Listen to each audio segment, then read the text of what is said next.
Hey, hey, hey, happy, happy day, right radio. We've been going to launch that now for the past several weeks, but this social distancing and so many other virus kind of things has given us slowdown. So stand by. We're still on the case. All the equipment set up and ready to go. We just got to kind of sort it out. Our building's only so big. I mean, 6 feet for that person and 6 feet for that person does make it a little bit dicey. So we're on it. So again, stand by. Worldwide deaths. I wanted to share this with you. People are dying around the world. It's kind of a natural thing. Kind of goes with living, right? Here it comes. COVID-19. I'm rounding numbers off. 47,000 deaths. Seasonal flu, 122,000. Malaria, 250,000. Suicide, 270,000. Traffic fatalities, 340,000. AIDS, 421,000, alcohol, 630,000, smoking, 1.3 million, cancer, 2 million, hunger, 3 million, abortion, 10 million. You know what? You can't take away from the virus. It's a bad thing. I get it. Everybody gets it, but you gotta use perspective. And a lot of people these days aren't using perspective. Recently in Bangladesh, they have similar things to every other country, right? 5 people can't, more than 5 people can't be in a social gathering. You have to be 6 feet apart and so on. A lot of countries are 10, counties are 15. It's all relevant, right? But in any event, back to Bangladesh. A religious leader recently died and they had the funeral within 48 hours. 100,000 people showed up. There was no masks and no social distancing. Obviously, so many people. And the authorities stood back and said, whoa, you could only tell people what to do for so long. They wanted to come to a funeral. Guess what? They came to the funeral. America, pay attention to this. I mean, you can't lock people up and keep on locking them up and expect them to do what you say.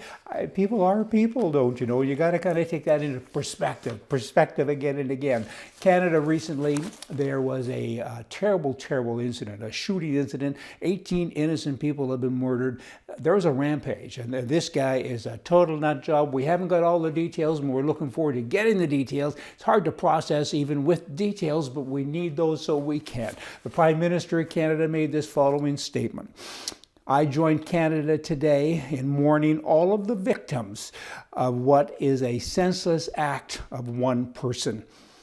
That's a good statement because it's true, it's accurate. However, then it goes on and he wrecks it. And he says we need more gun control because, there's millions and millions of Canadians, legal Canadians that have guns, and it must be their fault. He's saying that indirectly because it's just bad. He started off so well. It was a perfect thing to say. It's a senseless act of one crazy individual.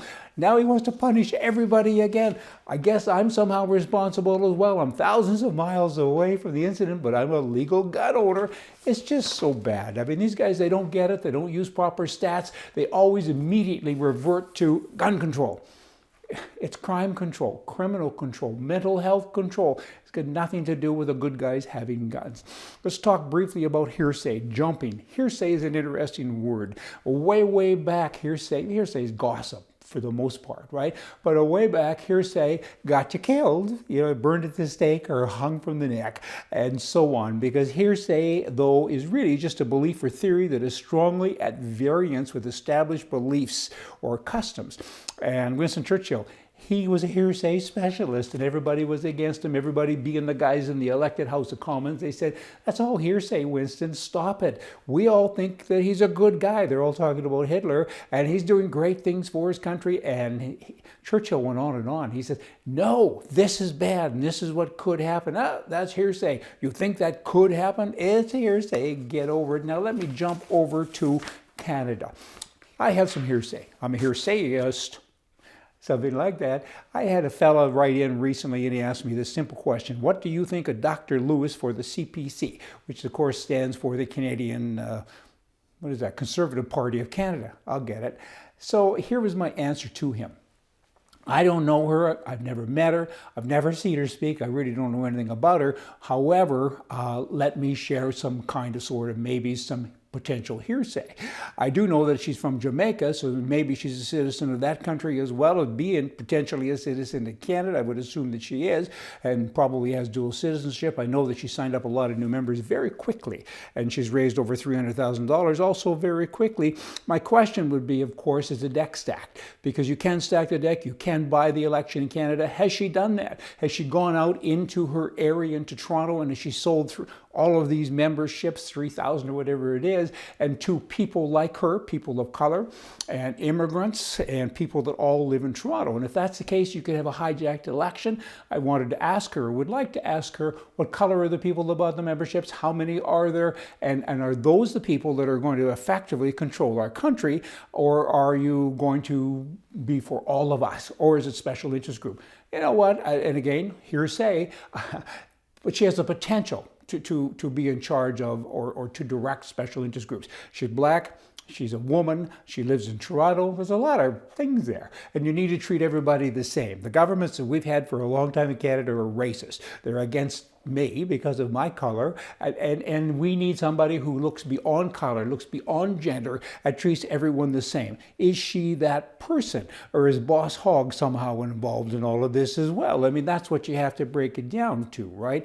And if you have Toronto people from other countries running this country, because eventually I think whoever takes over the leadership will become prime minister, because a prime minister can only last for so long with shooting himself in the foot. So those are my concerns, and I would love to get her on this program. We haven't asked her yet, and I'm going to, because I could care less if you're green or purple, but if you have a special interest group, you're not good for the country. And I think that that's a consideration that needs to be, looked at. Are you buying the leadership from a special interest group? That's possible. Let me end today with something lighter. I don't know about that. Maybe not lighter. Let's go and look at it. There's this woman, very fat woman. Well, so much for lighter. Big, obese woman. And she looked at me and she said, "I'm great in bed." Whoa. She said, "I can sleep all day. Hey, y'all, come back here tomorrow. We're going to more for you from the right." See ya.